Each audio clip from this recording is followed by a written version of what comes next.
देखिए 2017 का Unnao rape case आपको ज़रूर याद होगा। ये एक हाई प्रोफाइल रेप केस था, जिसको पूरे मीडिया ने कवर किया था। पूरे देश में इसको लेके कैंडल मार्च का प्रोटेस्ट भी किया गया था और इस रेप केस के अंदर जो इन्वॉल्व था उसका नाम था कुलदीप सिंह, जो बीजेपी का एक एमएलए था और इसने एक माइनर का रेप किया था 2017 में। इसके बाद ये दिल्ली हाई कोर्ट ने माइनर के साथ रेप करने की वजह से इसके ऊपर पॉक्सो और साथ ही इसे लाइफ इम्प्रिजनमेंट और 10 ईयर प्लस की पनिशमेंट दी। ये सब कुछ देख के हमें ये लगा कहीं ना कहीं जुडिशरी आज भी एग्जिस्ट करती है और वो फोर्थ पिलर है डेमोक्रेसी की। लेकिन जो न्यूज आज सामने आई है उसको देख के ये लगता है कि कहीं ना कहीं जुडिशरी भी समय के साथ कमजोर पड़ती हुई दिखाई दे रही है। आज हुआ क्या है कि दिल्ली हाई कोर्ट ने दोबारा से इसको जुडिशरी रिव्यू के अंदर केस को डाला हुआ था और एक वर्डिक्ट दिया है, जिसके अंदर आने वाले कुछ समय के बाद कुलदीप सिंह को बेल दे दी जाएगी। और जैसे ही न्यूज सामने आती है, विक्टिम ने दिल्ली में जाकर प्रोटेस्ट करना स्टार्ट कर दिया। उसके साथ काफी एनजीओ भी इन्वॉल्व थे। इन सभी चीजों को देखते हुए सीबीआई ने ये कहा है कि हम इस केस को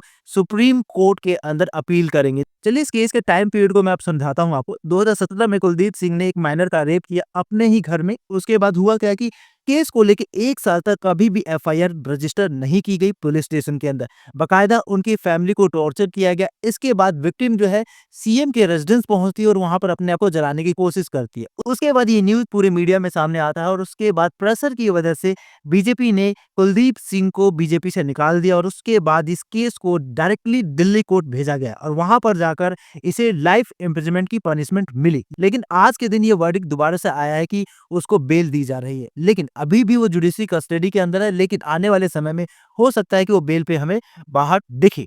अब इन सभी चीजों को देखते हुए कहीं ना कहीं हमें ये लगता है कि जुडिशरी कहीं ना कहीं फेलियर की तरफ बढ़ती हुई नजर आ रही है। आपका इस केस के बारे में क्या कहना होगा, कमेंट जरूर करें। Till that, thanks for watching, have a nice day.